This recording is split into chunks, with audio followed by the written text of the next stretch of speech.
victims deserve justice. Justice delayed is justice denied. And I think as a nation, Nigeria, and this is part of the problem, is way too focused on looking inside at the kind of the internal dynamics that you're faced with, the problems that the perception problem that Amnesty International and other watchdog organizations are creating for you, rather than zooming out and trying to find out what unifies you in this war against terrorism. And let's not forget, this is war. War is not it's not beautiful, it's dirty.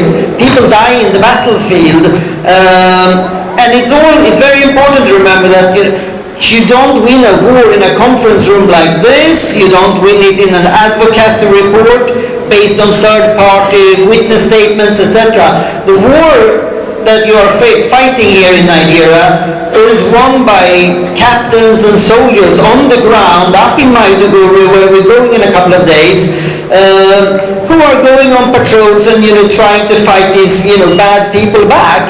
But also, let's not forget, and this conference is important in the sense that the phenomenon of Boko Haram has become much internationalized over the last 8 to 10 years maybe. But you have a long history of sectarian war and sectarian diversion and splits in this country. It's not a cohesive country, it's very complicated, it's very complex, and therefore one must step back when one tries to assess what can be done.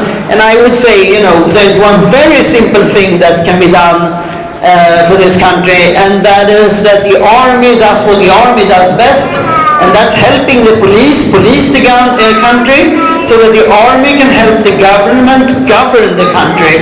What is needed for that is simple rules of engagement, so that the armed forces feel secure when they go out and fight bad guys, that they can do that, come home safely, and don't be hanged out to dry for whatever happened on the battlefield. And we can talk more about that in the later discussion. So with these words, I would like to welcome everybody, and we still need to analyze the report.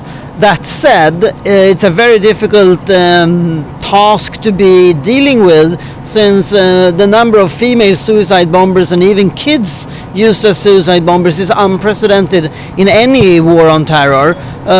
So it's difficult. It's a difficult situation, and bad things happen in war. That's sad.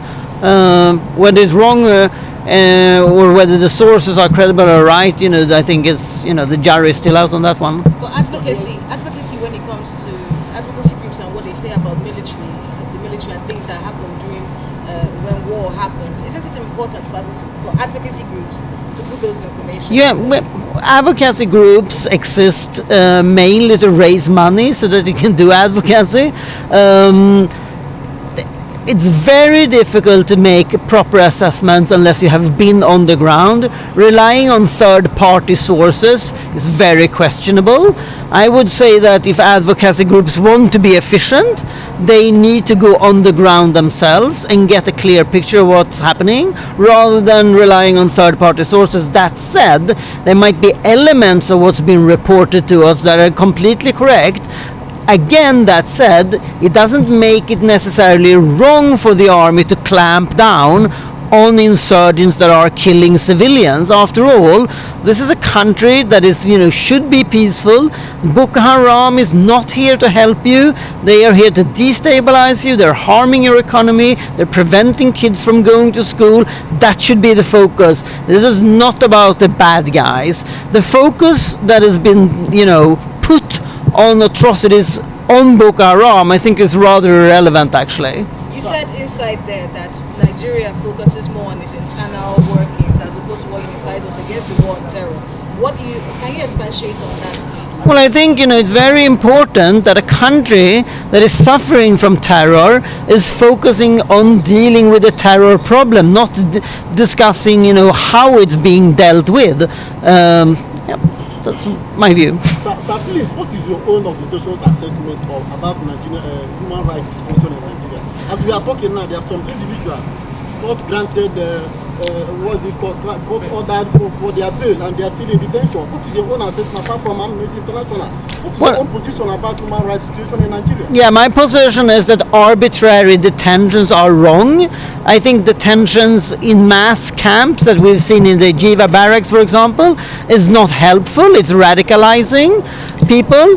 However, it's very complicated to set up and administer a mechanism where you can take people out of detention because of the reasons that I mentioned, that you see young kids and women that normally are not combatants on a battlefield here on the battlefield, but something has to be done with that. Probably, one suggestion would be that the international community funds a detention center that is under international, rules, regulations, and functioning under international law.